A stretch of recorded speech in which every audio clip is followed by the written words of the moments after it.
Les saluda la profesora Sandra Seña Giraldo. Conozco muchos a los que se encuentran presentes aquí en esta sala.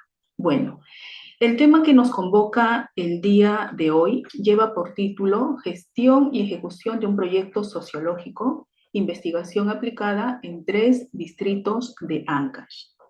Bien,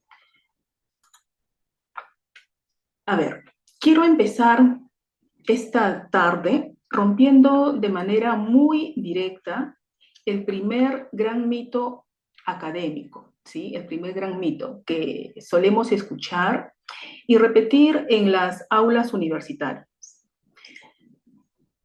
Si somos estrictamente teóricos, construir un proyecto en el papel significa responder a un conjunto de elementos que cada institución o ente financiador solicita. Es enunciar la metodología, redactar una justificación social impecable, llenar las matrices del marco lógico y armar un cronograma, ¿sí? Un cronograma que parece perfecto. Y conocer todo esto es clave, por supuesto, porque ese es el lenguaje burocrático que nos permite que aprueben o rechacen un presupuesto. Sin embargo, allá afuera, en la práctica real, en el campo, las cosas no funcionan de ese modo. Nosotros no llegamos a una comunidad andina, nos bajamos de la camioneta y empezamos mágicamente a repartir encuestas, a convocar a la gente o a llevar a cabo entrevistas. Ese es un escenario de fantasía. La realidad es que nosotros no podemos siquiera pisar el territorio sin antes negociar políticamente nuestro acceso al campo. Por eso, hoy quiero aprovechar estas 2 horas para presentarles cómo se construye verdaderamente un proyecto social en el campo, ¿sí? En el mismo barro de la realidad. Así que les voy a compartir aquellas situaciones, tensiones humanas y lecciones crudas que casi nunca aparecen documentadas en los manuales de formulación de proyectos, pero que son en última instancia las que determinan el éxito o el estrepitoso fracaso de cualquier intervención comunitaria. Para entender la magnitud de esto, debemos trasladarnos mentalmente a la provincia de Carhuaz, bien, en la región Ancash, una zona andina. Allí, nuestro proyecto lideró un proyecto de investigación Acción Participativa, financiado por el BRIP de la Universidad Nacional Mayor de San Marcos, enfocado en la resiliencia climática de comunidades rurales. Específicamente, trabajamos con 3 sectores, ¿bien? Con la comunidad de Tinco, en el sector Pampac, en el distrito de Ataquero, en el sector Carhuac, y en el distrito de Chilla, en el sector de Señor de Mayo de Catay. ¿Bien? Fueron solamente 3 distritos. Aquí se marcó un distrito por demás, el Amashka, pero no, solamente fueron 3 distritos. Bien, aquí nuestro trabajo, escúchenlo bastante bien, no empezó hablando del clima con las familias. Empezó con una fase preliminar, una antesala de varios días en el mes de julio, cuyo único propósito era sobrevivir metodológicamente y conseguir lo que llamamos la licencia social, ¿sí? La tan ansiada licencia social. Tuvimos que acercarnos primero a las esferas del poder local. Sostuvimos reuniones presenciales con los alcaldes de los distritos de Ataquero y de Chilla, ¿bien? Pero en el campo el cronograma es una ilusión, jóvenes. Miren, ¿qué pasa cuando la autoridad no está? Como en el caso que nos sucedió en Tinco. Como gestores de un proyecto con tiempos limitados y financiamiento corriendo, nosotros no podemos paralizarnos ni dar media vuelta hacia Lima, ¿sí? Y eso es a lo que me refiero. En el distrito de Tinco, por ejemplo, ante la total ausencia del alcalde, tuvimos que reaccionar en el acto, cambiar la estrategia y sentarnos a negociar directamente con el equipo de desarrollo social. En esas primeras reuniones de pasillo y oficina, el objetivo no es hablar de sociología, el objetivo es conseguir la armadura legal del investigador.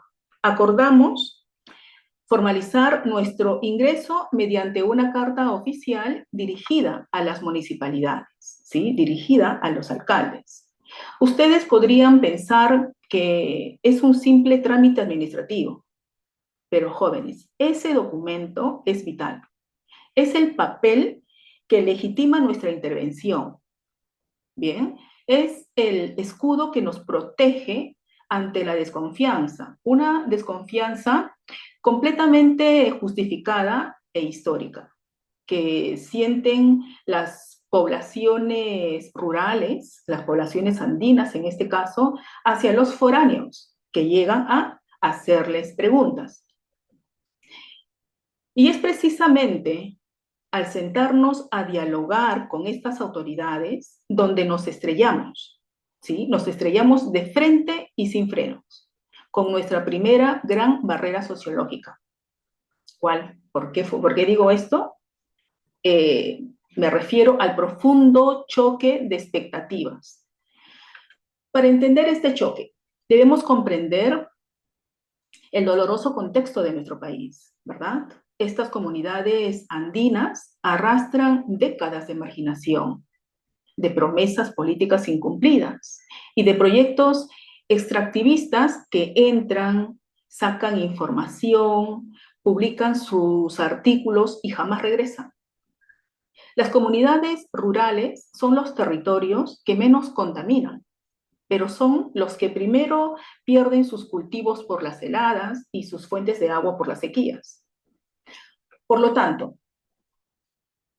cuando ven llegar a un equipo de profesionales enviados desde la academia o desde el Estado, la asociación inmediata en sus mentes está configurada por el asistencialismo.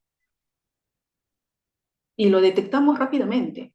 Detectamos rápidamente que las autoridades y líderes locales esperaban de nosotros lo que llamamos beneficios materiales inmediatos. En su imaginario, el proyecto debía traer cemento, debía dejar calaminas para los techos, regalar herramientas agrícolas o transferir presupuestos directos para obras de infraestructura física. Aquí, futuros colegas, es donde se pone a prueba no solo su capacidad técnica, sino su madurez emocional y su ética, bien, como gestores de proyectos sociales.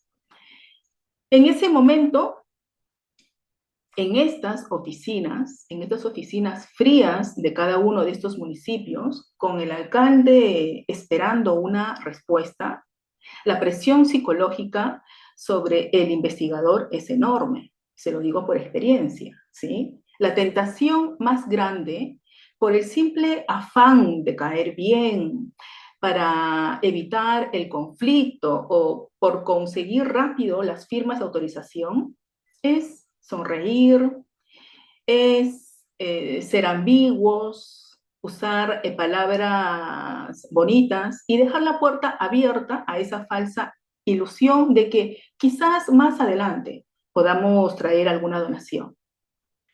Miren, jóvenes, hacer eso es destruir el proyecto de uno, nuestro proyecto, antes de empezar. Es una negligencia profesional. Nosotros no estábamos llevando cemento, no teníamos presupuesto para infraestructura.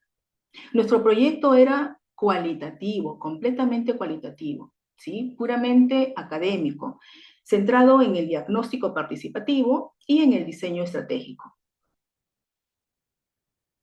Ante la mirada expectante de las autoridades, tuvimos que tener la firmeza y la valentía para decirles no. Bien, nos sentamos con ellos y aclaramos desde el minuto 1 que nuestra labor no era construir una obra de cemento, sino co-construir herramientas de planificación.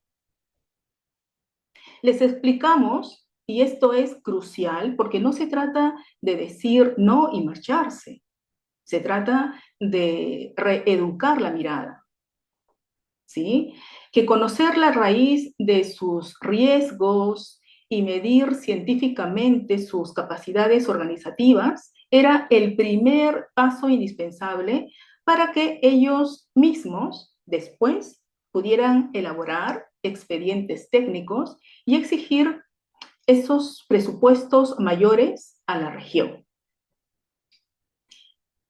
Les demostramos que el conocimiento situado es un recurso tan valioso como el cemento.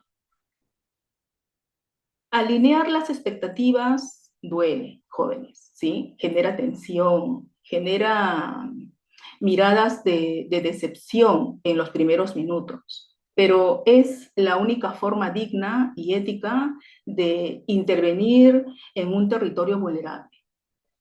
Si nosotros no hubiésemos sincerado nuestro proyecto aquel día, la comunidad que en julio del 2025 nos hubiera recibido con los brazos abiertos por una falsa promesa, en agosto nos hubiera cerrado las puertas, exigiendo la obra que jamás existió.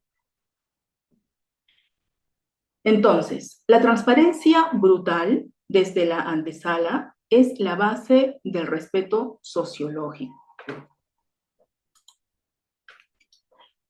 Bien, una vez que logramos esta transparencia, pensamos que el camino estaba allanado.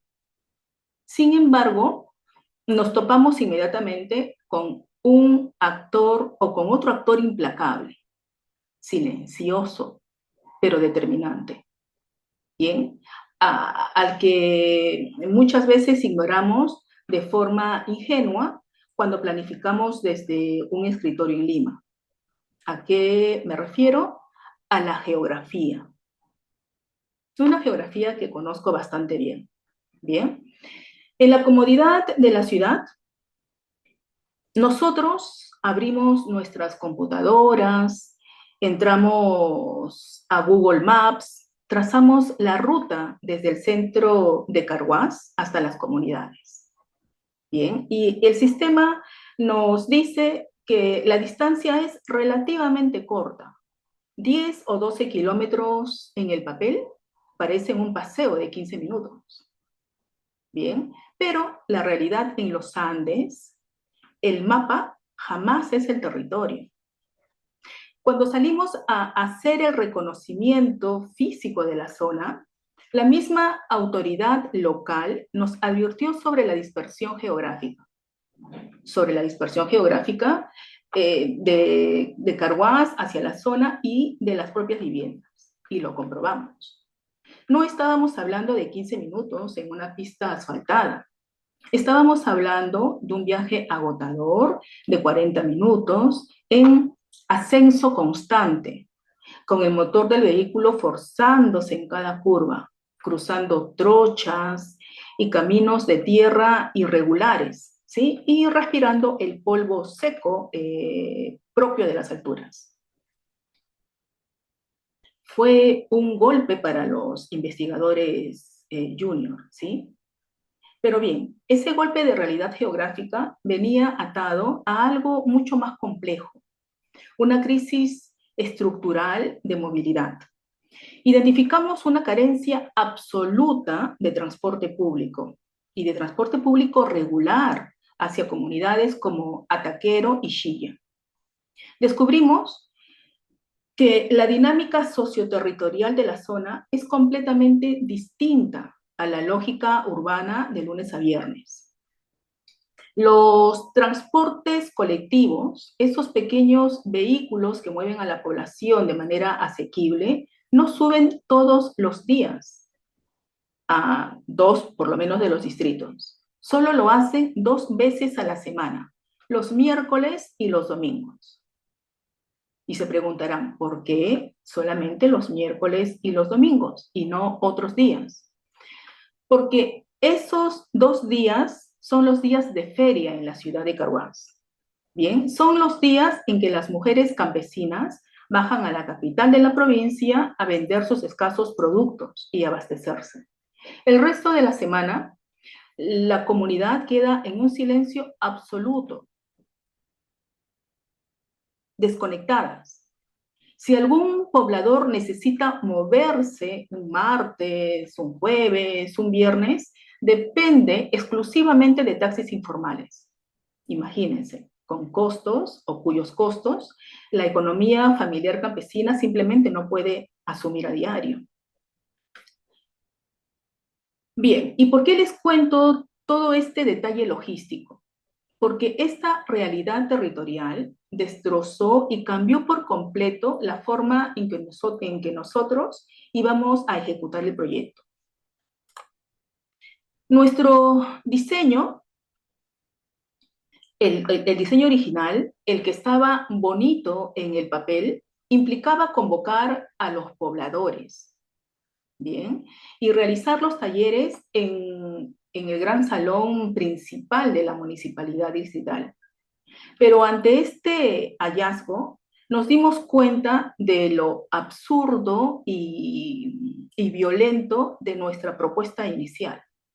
Nosotros no podíamos, bajo ningún criterio ético, exigirles a estos pobladores que bajaran a la ciudad, ¿sí? Y que bajaran a la ciudad un día cualquiera, obligándolos a pagar un taxi informal carísimo o a perder un día vital de trabajo en sus chacras, solo para cumplir con nuestro cronograma académico.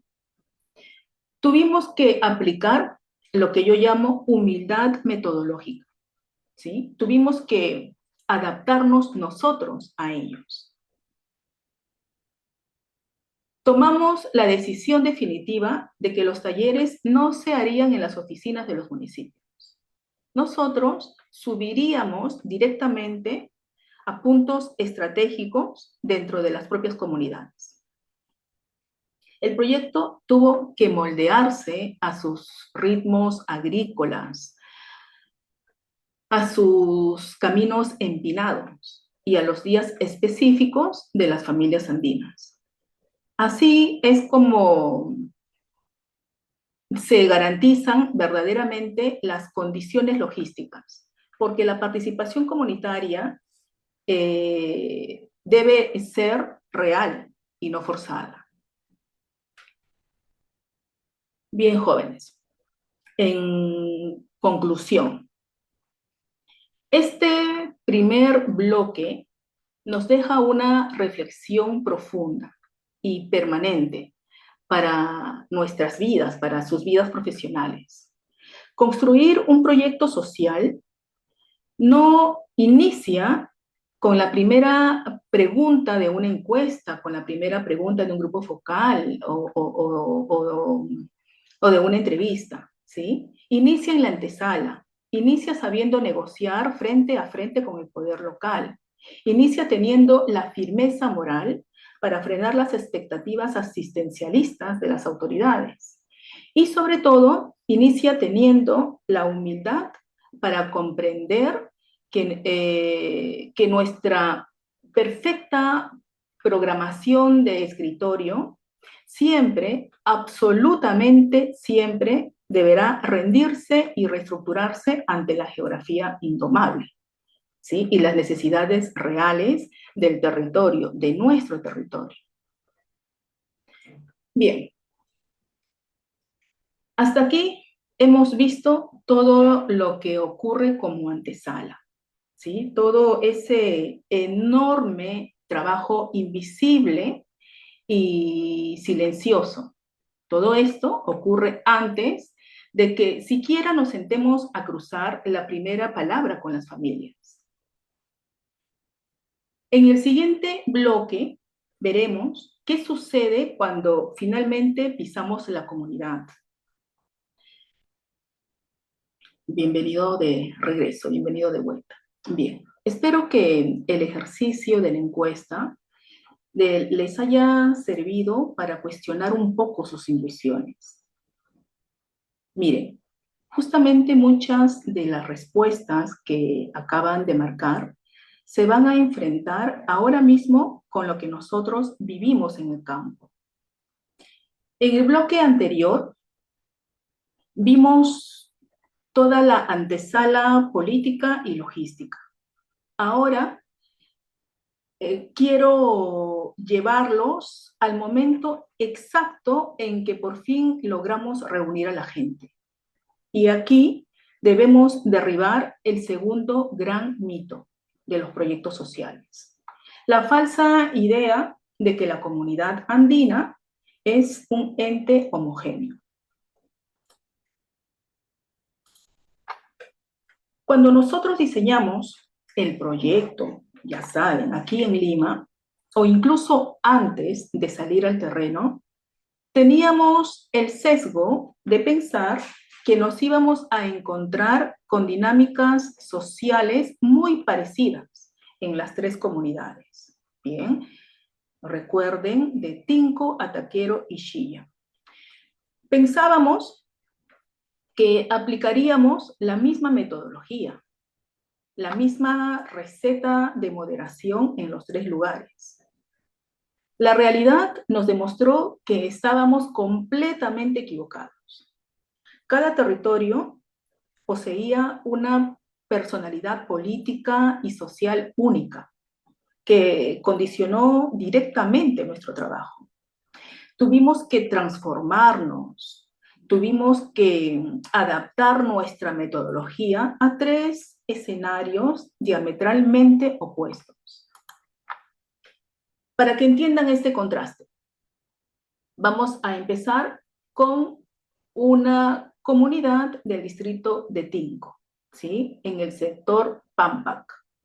Allí nos encontramos con un escenario altamente institucionalizado. Tuvimos una presencia constante y muy fuerte de autoridades formales, el presidente comunal, la tesorera e incluso funcionarios de la propia municipalidad de Tinco.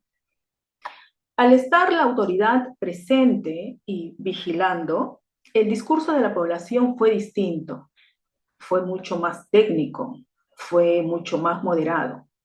Era una asamblea donde primaba la burocracia comunal. Pero luego cruzamos al distrito de Ataquero, y aquí la situación dio un giro radical.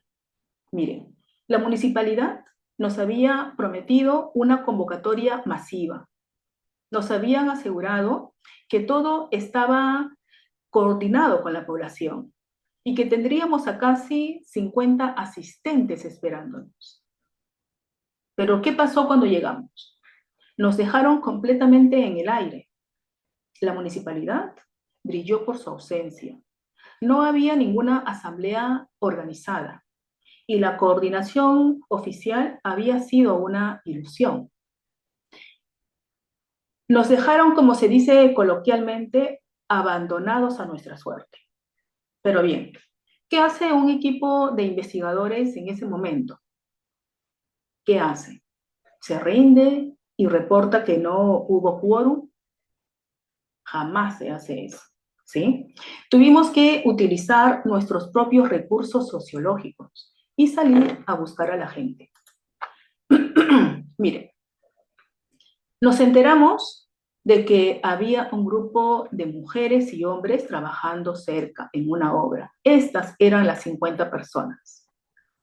Literalmente tuvimos que ir y capturar amablemente a estas personas durante su horario de descanso, 10 a 11 de la mañana. Tuvimos que negociar el tiempo comunitario, ¿sí? Como les digo, aprovechando el refrigerio de la obra para poder dialogar especialmente con las mujeres. A diferencia de Tinco, aquí no había grandes dirigentes ni presidentes. Eran especialmente madres de familia, comunes y corrientes, mujeres que sostenían la economía de sus hogares. Al abordarlas, nos dimos cuenta de que ellas también pensaban que nuestra presencia significaba algún tipo de beneficio estatal. Tuvimos que volver a hacer el trabajo de explicar quiénes éramos. Pero esta ausencia total de autoridades formales masculinas o municipales tuvo un efecto sociológico fascinante.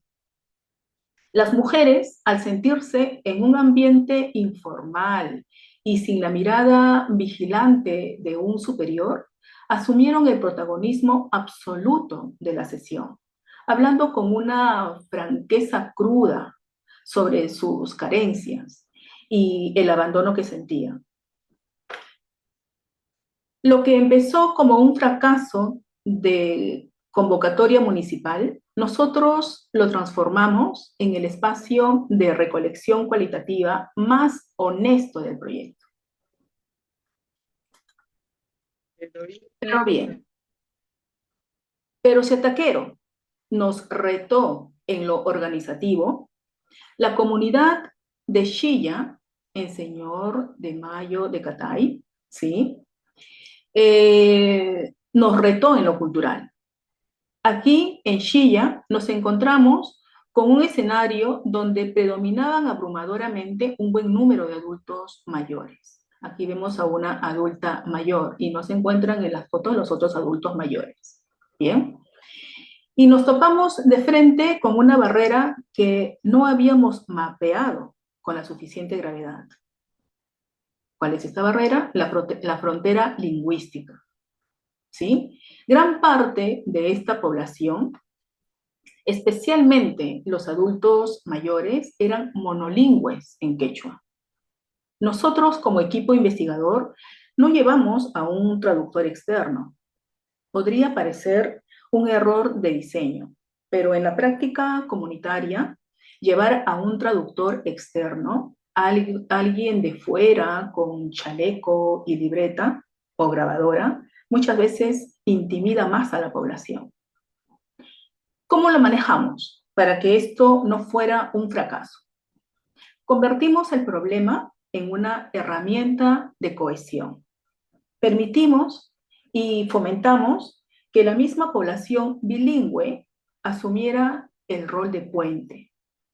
Los hijos, los líderes locales, particularmente hombres en esta comunidad que dominaban ambos idiomas, nos ayudaron a comprenderlos y a hacernos entender. Esto fue revelador, jóvenes. Nos dimos cuenta de que estos adultos mayores poseían un conocimiento infinitamente superior sobre su territorio, sobre los ciclos de la lluvia y sobre los signos de la naturaleza. Pero también observamos que se cohibían al hablar. Había silencios prolongados. Se cohibían, como les digo, no porque no supieran, sino porque el entorno académico o foráneo suele invalidar sus saberes. Nuestro trabajo como facilitadores no fue forzarlos a hablar nuestro idioma, sino bajar nuestras revoluciones, validar su lenguaje a través de sus propios compañeros y sus propios vecinos, y demostrarles que su conocimiento oral tenía para nosotros el mismo rigor que un dato de un libro. Así logramos que la riqueza de Shilla saliera a la luz. Y esto me lleva, o esto nos debe llevar a otro punto crítico del diagnóstico comunitario, la barrera del lenguaje técnico. Nosotros llegamos a estos territorios con un proyecto sobre resiliencia climática, ¿sí? Y gestión de riesgos. Pero descubrimos rápidamente que El término técnico cambio climático actuaba o actuaban como tapones comunicativos. Cuando pronunciábamos estas palabras, se generaba silencio y se generaba desconcierto en las asambleas. Miren, jóvenes, la gente no vive el clima en conceptos abstractos de organismos nacionales e internacionales. Si un investigador se aferra a su marco teórico y exige que el campesino hable de efecto invernadero, el proyecto muere ahí mismo. Nosotros tuvimos que deconstruir nuestro propio lenguaje. La conversación, ¿sí? La conversación solo empezó a fluir cuando tradujimos el concepto académico a la fenomenología vivida, a lo que ellos sufren día a día. Empezamos a hablar de las heladas que queman el maíz, de las sequías que secan los pluviales, o de manera mucho más íntima de la salud. En Xinjiang, por ejemplo, ellos asociaban el cambio del clima con una tos que no pasa, con enfermedades respiratorias persistentes. Entendimos que la vulnerabilidad no es solo un tema agrícola, es un tema profundamente corporal. De la misma manera que tuvimos que adaptar el lenguaje, tuvimos que adaptar el espacio físico. Y esto muchas veces exige una capacidad de respuesta rápida frente a los imprevistos. En algunos casos, volviendo a Xilla, sí logramos participar y trabajar sin problemas dentro de un local cerrado, dentro de un local institucional. Bien. Sin embargo, en Tinco, aunque se ve muy organizado, la realidad fue otra. El local institucional no estaba apto debido a un conflicto interno entre dirigentes y simplemente no le facilitaron la llave a nuestro contacto, el expresidente de la comunidad. Bien, ¿qué hicimos? No suspendimos la actividad, ¿sí? Se actuó rápidamente y nos fuimos a sentar al patio de la casa de una vecina que se encontraba a 1 kilómetro del punto donde nos encontrábamos. En otro escenario, como en Ataquero, el entorno nos llevó a trabajar directamente sentados en el pasto. Es decir, trabajamos fuera de los muros institucionales porque supimos adaptarnos a la contingencia del momento. Y miren, el resultado de esta adaptación obligada, al sentarnos al mismo nivel que ellos, especialmente que ellas, en el patio, o aquí en este caso en el pasto, la horizontalidad se hizo real. La autoridad del investigador foráneo se diluye y nace el verdadero diálogo de saberes.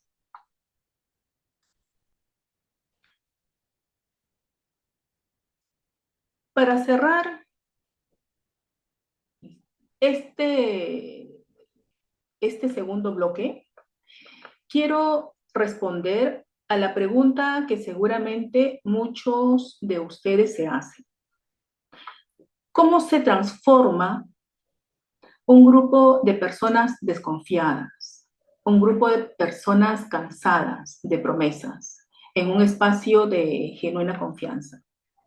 Miren, la respuesta está en la sociología de los detalles, en aspectos que parecen meramente logísticos, pero que son profundamente humanos.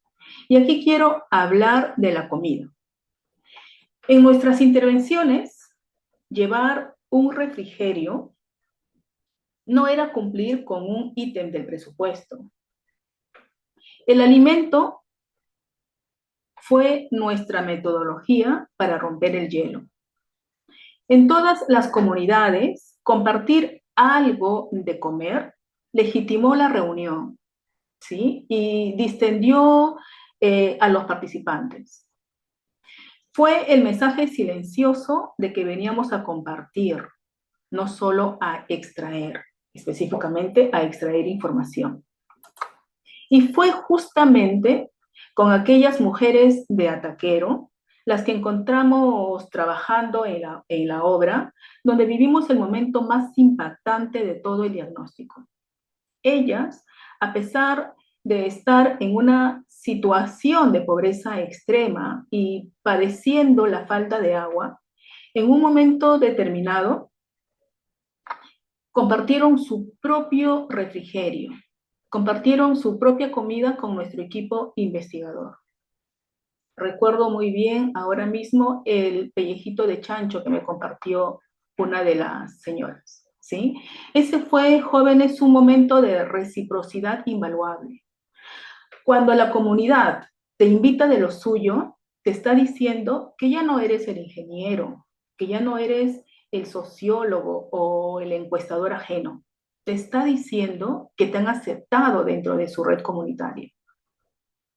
Y ese nivel de conexión no se logra leyendo un manual de marco lógico. Se logra cuando asumes que tu proyecto debe ser flexible. Cuando entiendes que si no hay quórum, vas a buscarlos a la obra. Que si no hablan tu idioma, validas a su traductor local. Que si no entienden tu teoría, tú aprendes sus palabras. Y que si no hay un auditorio, el pasto bajo el árbol es el mejor salón de asambleas. Ese es el verdadero trabajo de campo. Bien, ahora vamos a hacer nuestra segunda pausa aquí. Bien, al igual que en el primer bloque, les voy a pedir que accedan al siguiente enlace que les voy a compartir en unos minutos.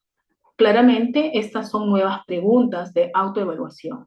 Esta vez enfocadas en cómo medimos los riesgos y qué valor le damos al conocimiento local frente al conocimiento científico.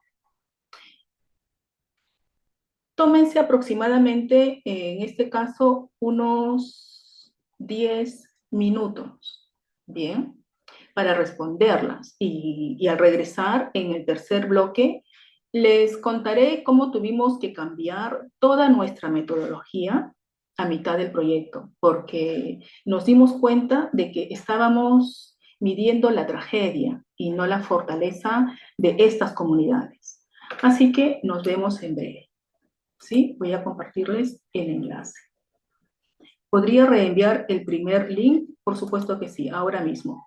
Voy a colocar aquí segunda reflexión para que tengan claro. ¿Sí? Luego voy a compartir nuevamente el enlace de la primera reflexión. Ok, aquí está de la segunda.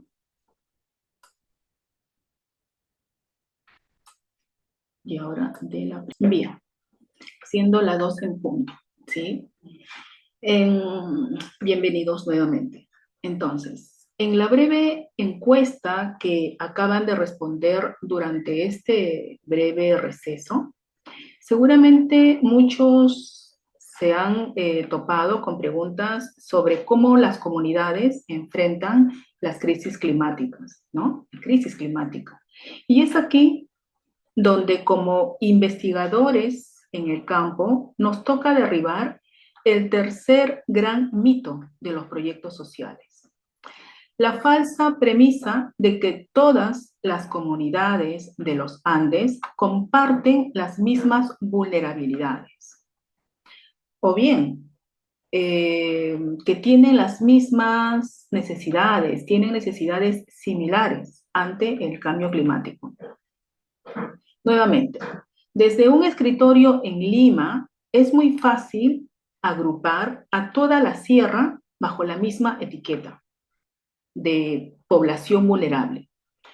Pero cuando nosotros entramos al territorio, la geografía nos dio prácticamente una bofetada de realidad. En nuestra zona de intervención, en la provincia de Carhuaz, teníamos a las comunidades separadas apenas por una carretera. La ruta principal que va desde la ciudad de Carhuaz hacia la ciudad de Caraz. Una vía que uno cruza en minutos, pero que sociológicamente divide dos mundos radicalmente distintos. Por un lado, hacia el este teníamos a las comunidades de Tinco y Chilla, ubicadas en las faldas de la imponente Cordillera Blanca. Ellas poseen un privilegio geográfico vital, el acceso al agua de deshielo de los nevados y lagunas. Por otro lado, mirando hacia el oeste, teníamos la comunidad de Ataquero, enclavada en la Cordillera Negra, ¿sí? Una cordillera montañosa seca, sin glaciares, donde la lluvia es la única fuente de vida y donde la sequía golpea con una violencia existencial. Esta simple ubicación geográfica cambia por completo el tablero del proyecto. Al medir no solo sus capacidades organizativas, sino también al profundizar en sus riesgos, nos dimos cuenta de que la amenaza no es igual para todos los distritos, no es igual para todas las comunidades. Tinco, con su acceso al agua, nos hablaba de problemas de infraestructura, nos hablaba de heladas que queman sus cultivos o del miedo a un deslizamiento. Su riesgo es físico y logístico. En cambio, en Ataquero, ¿recuerdan a las mujeres sentadas? Bien, en Ataquero el clamor era desesperado. Nos hablaban de la imposibilidad de acceder al agua. Sus puquiales se estaban secando. Sus pastos morían. E imagínense, sin pasto, sus ganados desaparecen, mueren. Su riesgo no era una probabilidad futura, jóvenes, era una crisis de subsistencia diaria. Así que, ¿cómo podíamos nosotros, como investigadores, aplicar una misma plantilla de soluciones para una comunidad que pide represas, para almacenar su abundancia de agua relativa, y otra que suplica por continuidad de agua en sus tuberías, para no morir de sed, o para que sus animales también no mueran? Entendimos que la vulnerabilidad climática tiene un código postal y una geografía muy, pero muy específica. Las demandas condicionadas son las siguientes, ¿bien? Vean, jóvenes, la geografía no es la única variable que fractura este mito de la homogeneidad. La otra gran variable es la estructura social interna. Lo que una comunidad demanda al proyecto está directamente condicionado por quien está hablando y desde el rol y desde qué rol lo hace. En este punto del proyecto debíamos dar un giro metodológico, pasar de medir tragedias a medir capacidades comunitarias. Queríamos saber qué tenían para defenderse, y las respuestas que obtuvimos fueron un reflejo exacto de las posiciones de poder. En Tinco, donde recordarán que tuvimos una fuerte presencia de autoridades locales, dirigentes formales y funcionarios municipales, las demandas y la visión de sus problemas eran institucionales. Bien, ellos pedían capacitación técnica, pedían que el Estado les construya muros de contención, reclamaban ambulancias y asistencia agraria. Hablaban definitivamente como gestores frente al Estado. Pero, ¿qué sucedía con Ataquero? Bien, en Ataquero, donde nuestra asamblea, lo recordarán también, estuvo conformada casi en su totalidad por madres de familia, mujeres campesinas y corrientes, ¿no? Que sostienen la economía del hogar. La lectura de las capacidades y riesgos fue íntima y de supervivencia. Ellas no pedían grandes obras de ingeniería gris. Ellas reclamaban el apoyo para reactivar su club de madres. Reclamaban que la posta médica estuviera abierta todo el día, porque no tienen cómo salir ante una emergencia. Pedían también transparencia a sus dirigentes. ¿Por qué? Porque sienten que la poca ayuda que llega a sus comunidades se desvía. Sus peticiones nacían de su posición como mujeres cuidadoras y trabajadoras del campo. Esto nos enseñó que un proyecto social, precisamente que en un proyecto social, la voz de la comunidad no existe en abstracto. Existe la voz de la madre, existe la voz del dirigente, la voz del agricultor. Y nuestro trabajo es tener el oído sociológico afinado, ¿sí? Para decodificar desde dónde nos están hablando. Ahora, quiero llevarlos a una decisión logística que tomamos en esta fase de análisis, en el segundo taller, y que puede parecer contradictoria o algo contradictoria. Recordarán ustedes que en el bloque 1 les dije con mucha firmeza que nosotros tuvimos que adaptarnos a la comunidad. ¿Recuerdan? En estricto, subir a sus trochas y sentarnos en sus patios, sentarnos en el pasto. Bien.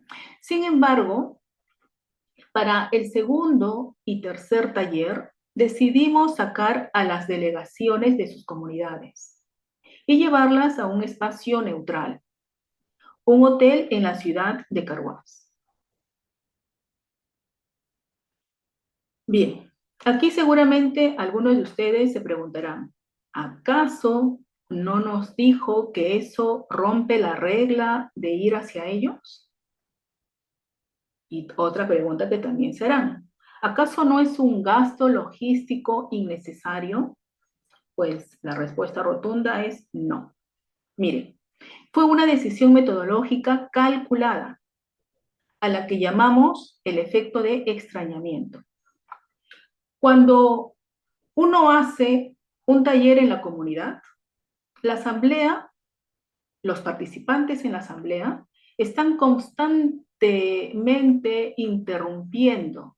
¿Por qué? Por la cotidianidad, por la urgencia de la casa, la urgencia del trabajo agrícola. Y nosotros necesitábamos que ellos se concentraran en planificar su futuro, ¿sí? Era planificar su futuro. Pero sobre todo, queríamos dignificar su rol.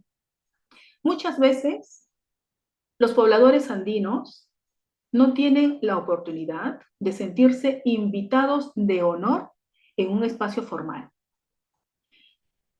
de sentir que su conocimiento empírico sobre el clima es tan valioso que amerita ser discutido, por ejemplo, en un hotel, con la misma seriedad con la que se discute un congreso académico. Pero por supuesto, no lo forzamos a venir a ninguno de ellos en cualquier momento.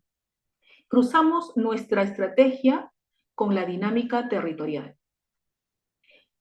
Recuerdan que también les comenté que los días miércoles son días de feria en Carhuaz. y que las mujeres de Ataquero bajan a vender sus productos desde muy temprano. Tal vez no le dije lo de muy temprano, pero bajan a vender sus productos. La feria para ellas concluye rápido, a eso de las 10 o 10:30 de la mañana, porque también inicia bastante temprano, a las 5 de la mañana. Así que aprovechamos esa ventana. Fijamos nuestro taller a las 11 de la mañana, para que no gastaran un pasaje extra y no perdieran su jornada de ventas. Recibimos a los participantes, hombres y mujeres, compartimos un desayuno, trabajamos a profundidad, compartimos también un almuerzo y tomamos el tiempo que fuera necesario, ¿sí? Sin ningún tipo de apuro, ni para ellas, ellos, ni nosotros. Las reacciones ante este espacio neutral fueron fascinantes, jóvenes, fueron fascinantes. Los dirigentes locales y municipales de Tinco, que están más acostumbrados al roce institucional y burocrático, se sintieron verdaderamente como peces en el agua.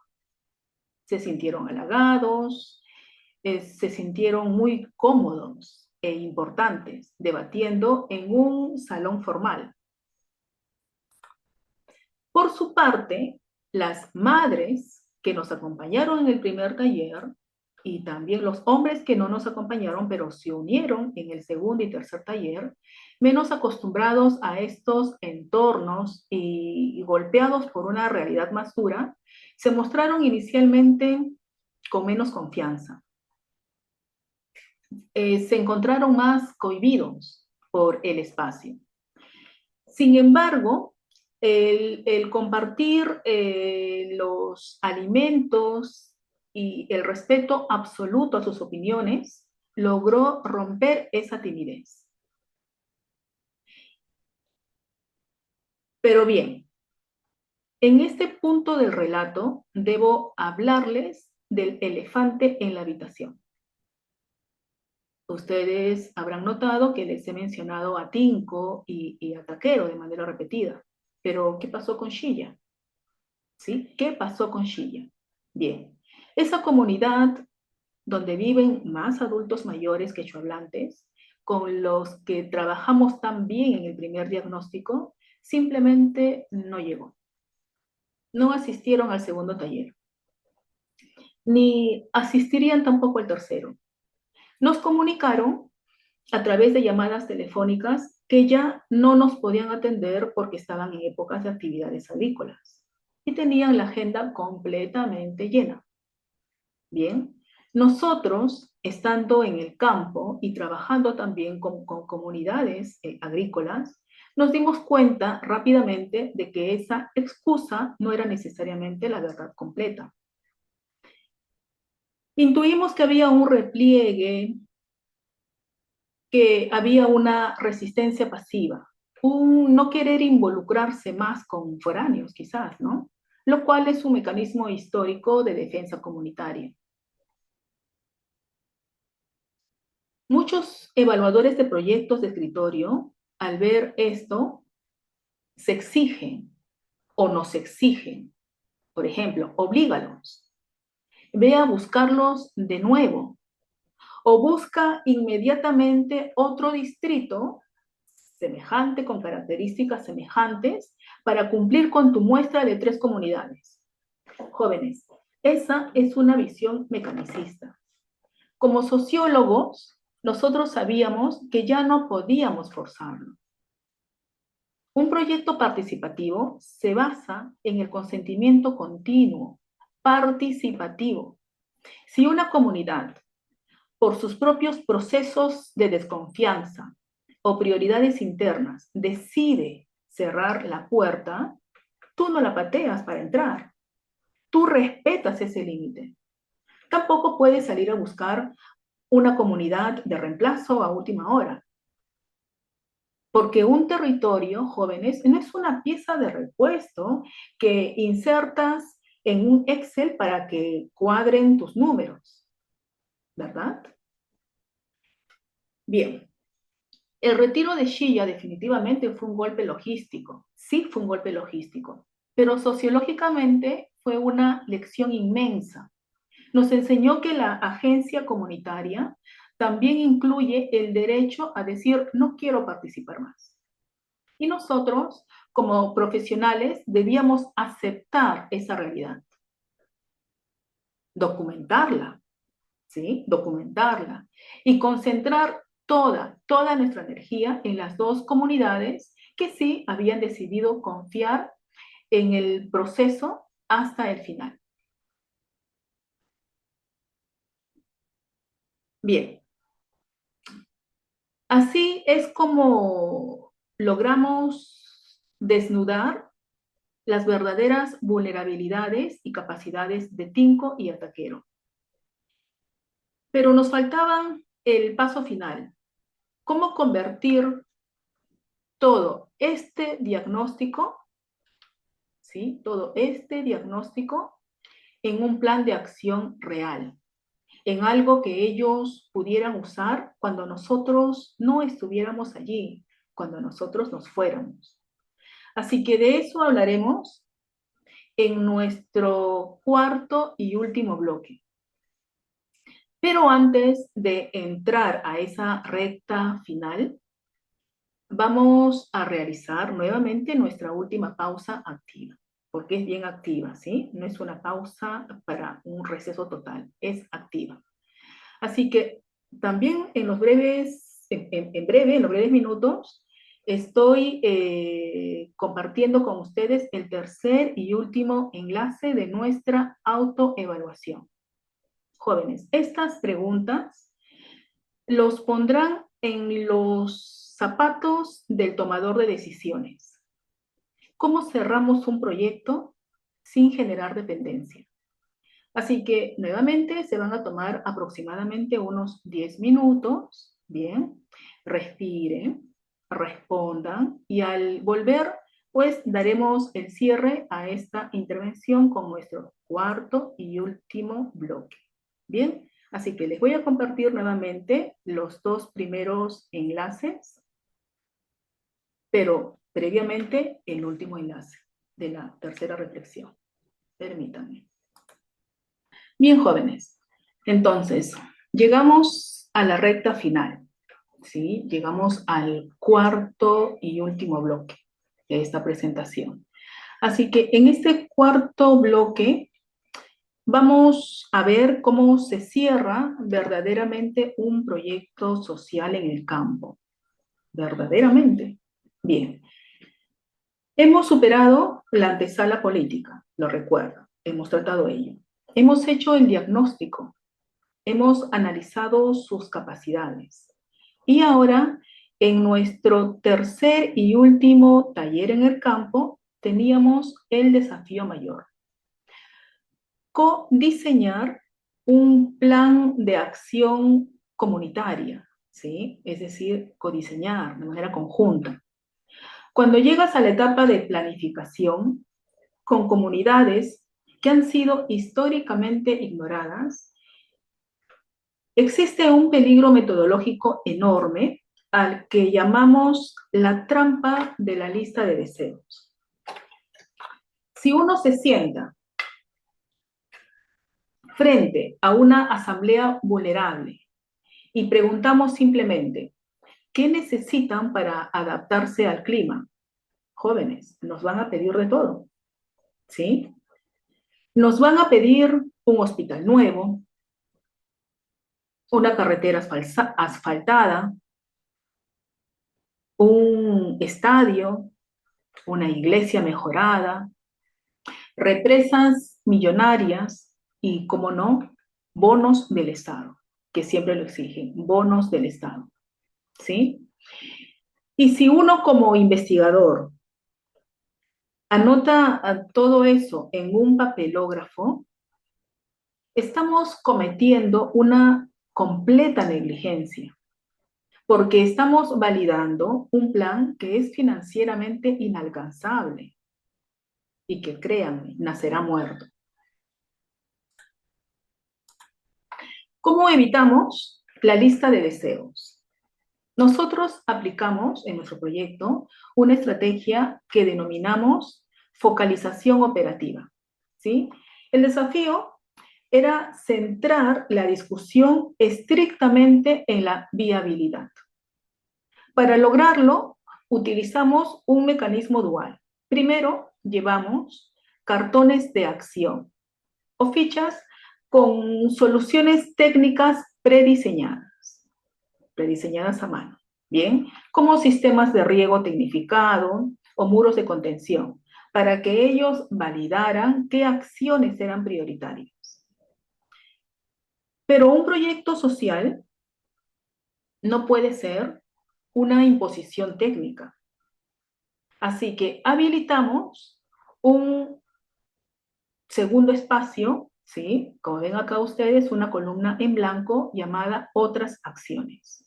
Un espacio de escritura libre para que la comunidad ejerciera su propia agencia política. Y los resultados, nuevamente, fueron fascinantes. Allí donde nuestras fichas técnicas no alcanzaban para ellos, no eran suficientes para ellos, emergieron las verdaderas urgencias sociales.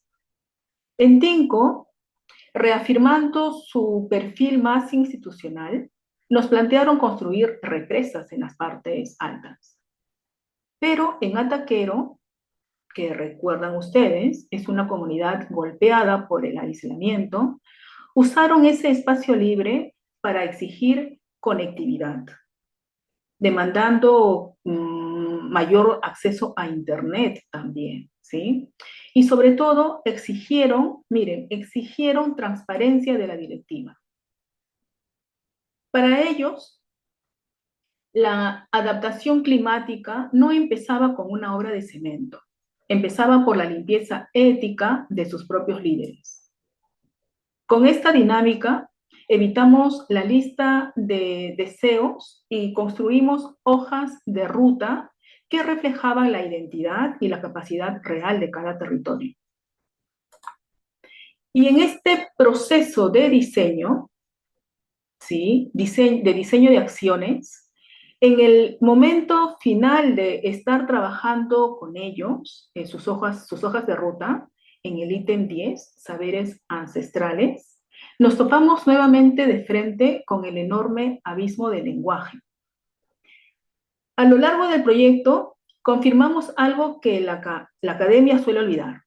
El término cambio climático es un concepto técnico, es un concepto exógeno, nacido en cumbres internacionales, ¿sí? Que al aterrizar en los Andes actúa como una inmensa barrera semántica.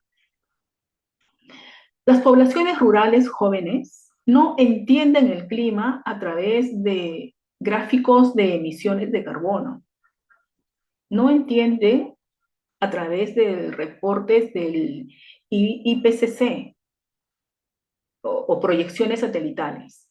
Ellos entienden y sufren el clima a través de su propio cuerpo, a través de su propio territorio, a través de la helada que quema la papa en una noche, de los puquiales que se secan de un mes para otro, o de los insectos desconocidos que de pronto derivan sus cultivos. Sin embargo, a pesar de esta desconexión del lenguaje técnico, la gente es plenamente consciente de que el mundo natural se ha desarticulado. En Ataquero, por ejemplo, la Asamblea de Mujeres hizo una demanda que nos conmovió profundamente y que evidenció esta crisis. Ellas mismas exigieron como acción prioritaria en su plan que se les dicte un curso sobre el cambio climático, tanto que hablábamos de cambio climático. Deténganse, jóvenes, a pensar en la profundidad sociológica de este pedido. Ellas, que viven de la tierra, nos estaban diciendo, los saberes de nuestros abuelos ya no nos están sirviendo, al parecer, porque el clima se ha vuelto loco, ¿no? La lluvia ya no cae cuando debería caer. Estamos a ciegas y necesitamos que nos expliquen las nuevas reglas del juego. Eso es lo que nos quería decir, capacítenos en cambio climático.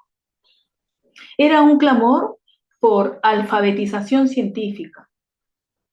Era una demanda de conocimientos para poder defenderse políticamente ante un Estado que les exige expedientes técnicos para darles ayuda. Pero aquí viene el contrapeso. Una de las lecciones epistemológicas más hermosas y potentes de nuestra intervención. Bien, si bien es cierto que la ciencia occidental tiene mucho que aportar para explicar el fenómeno global, estas comunidades poseen una tecnología biológica propia, ¿sí? Una tecnología biológica finísima y verdaderamente de altísima precisión local. Miren, al discutir el diseño de los sistemas de alerta temprana frente a desastres, nosotros no caímos en la trampa facilista de proponer únicamente la compra de megáfonos, la compra de sirenas o la compra de radios de comunicación. Nosotros nos detuvimos a escuchar y a validar su propio conocimiento ancestral. En la comunidad de Tinco, la población evaluó sus recursos y defendió vigorosamente lo que hoy llamamos biopredicción. Miren, nos explicaron con total seriedad y absoluto rigor empírico en este punto 10 que cuando el sapo, por eso es que está aquí, ¿sí? Que cuando el sapo canta de cierta forma, la lluvia continuará. Y que el vuelo o la aparición de las golondrinas y zorzales también avisan, ¿sí? También avisan los cambios bruscos en la atmósfera. Para un técnico de escritorio, para un formulador de proyectos tradicional, esto suena quizás a simple folclore rural, ¿no? A simple folclore campesino, a mito, a superstición pintoresca. Pero como investigadores sociales, nosotros sabemos que esto es ciencia empírica. Es una tecnología biológica basada en siglos de observación. Ese sapo reacciona a la presión barométrica, ¿sí? Reacciona a la humedad del microclima con mucha más precisión que un reporte general del Estado. Para ellos, la observación de la fauna es un sistema de alerta temprana funcional. Es un sistema de alerta temprana operativo y gratuito, que suple día a día el abandono y el vacío de información oficial. Entonces, ¿qué hicimos nosotros en el plan de acción? ¿Ignoramos a las aves para poner solo sirenas? No, definitivamente no hicimos eso. Hibridamos ese conocimiento. Cometimos un acto de justicia cognitiva. Bien, en el documento final logramos que se proponga formalmente la inclusión de los saberes locales en simulacros. Es decir, dejamos plasmado en nuestro informe técnico final de resultados que la señal del sapo o el comportamiento de la golondrina deben tener exactamente el mismo valor de alerta, de seriedad y de respuesta logística que el boletín de una institución meteorológica o el sonido de una sirena municipal. Con este acto, en nuestro informe, validamos la epistemología campesina, ¿sí? Demostrando a las autoridades que el saber experto no solo está encerrado en los laboratorios y en los satélites, sino que también camina por la tierra, canta en las madrugadas y se aprende trabajando en la chacra. Bueno, jóvenes, estamos llegando ya al final de nuestro taller. Bien. Y también estamos llegando al final del taller que se llevó a cabo en Carhuaz. Aquí pues nos despedimos y regresamos a Lima. Y aquí planteo una pregunta fundamental a todos ustedes, futuros profesionales. ¿Cuándo termina realmente un proyecto social? ¿Termina cuando entregamos el informe final al financiador o al coordinador del equipo? ¿Cuándo termina? Bien, la respuesta ética y sociológica es un rotundo no. No termina aquí. Si nosotros recolectamos toda esta información valiosa, sus riesgos, sus capacidades, su clamor por transparencia, sus planes de acción, y encerramos toda esta información en un PDF burocrático de decenas o quizás cientos de páginas que solo leerán 5 académicos y con suerte, habremos fracasado. Habremos sido cómplices de esa metodología extractivista que tanto criticamos. Así que lo que toca ahora, ¿sí?, es el verdadero cierre del proyecto. ¿Y cuál es ese verdadero cierre del proyecto? Es la devolución y la incidencia política. Nuestro deber moral es regresar a las poblaciones y presentarles sus propios resultados. Claramente, no en un formato académico incomprensible, sino a través de un informe personalizado, ¿sí? Un informe amigable y territorializado. Porque devolverles la información es empoderarlos, es entregarles un espejo técnico donde vean que sus demandas tienen un sustento metodológico válido. Y si hablamos de proyectos sociales orientados al bienestar, pues nuestra segunda gran tarea es elevar estas hojas de ruta a las instituciones del Estado. Vieron ustedes que nosotros logramos consolidar matrices de acción operativas para cada comunidad, ¿verdad? Porque lo logramos.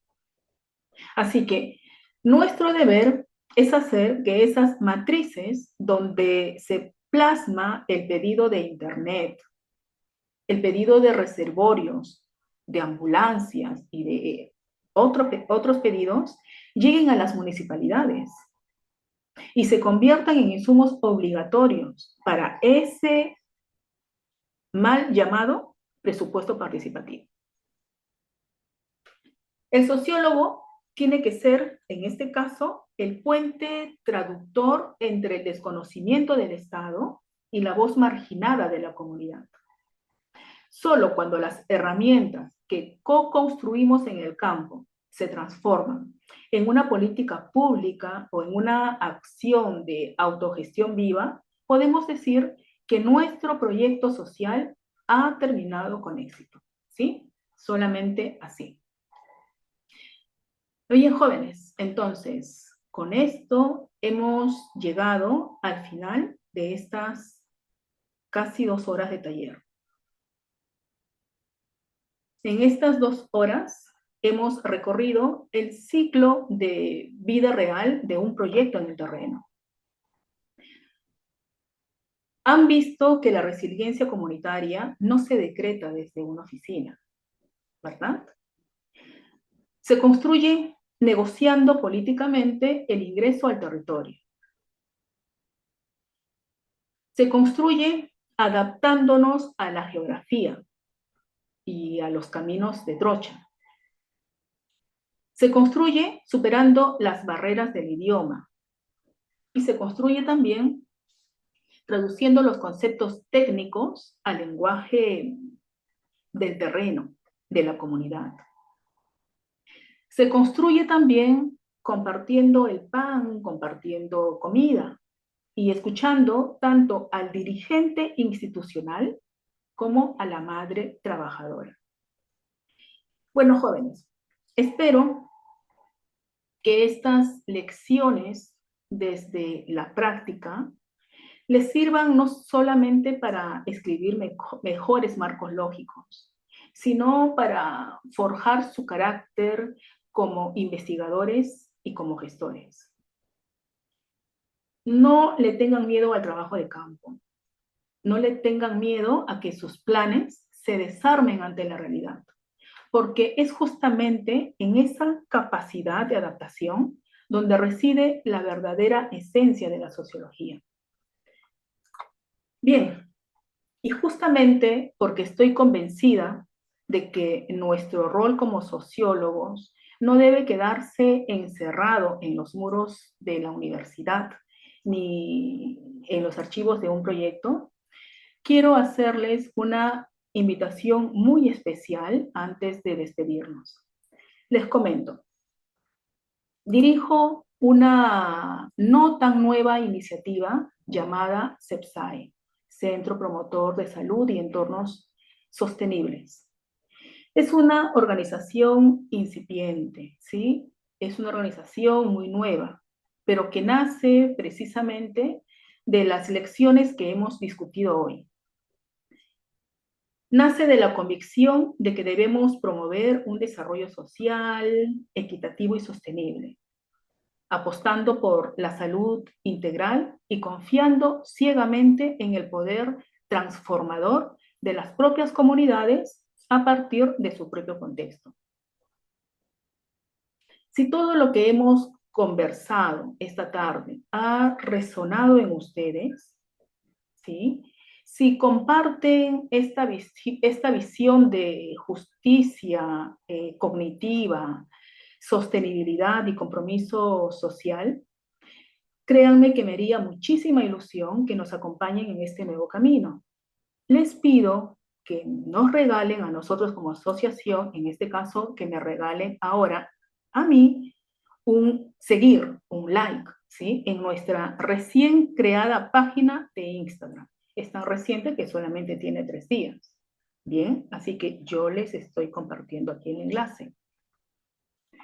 Como decimos en CEPSAE, pequeñas acciones, grandes cambios. Nuevamente, les voy a dejar el enlace directo aquí. Está con ustedes ya en el chat en este momento, para que puedan unirse a nuestra pequeñísima comunidad. Ahora mismo he revisado y como es recientemente creada, solamente tiene 3 seguidores. Bien, jóvenes, ahora sí. Muchísimas gracias a todos por su participación activa, por sus reflexiones en las encuestas, que voy a revisarlas, ¿sí? Y por todo su tiempo. Así que quedo atenta si tienen algunas preguntas y muchas gracias nuevamente y buenas tardes.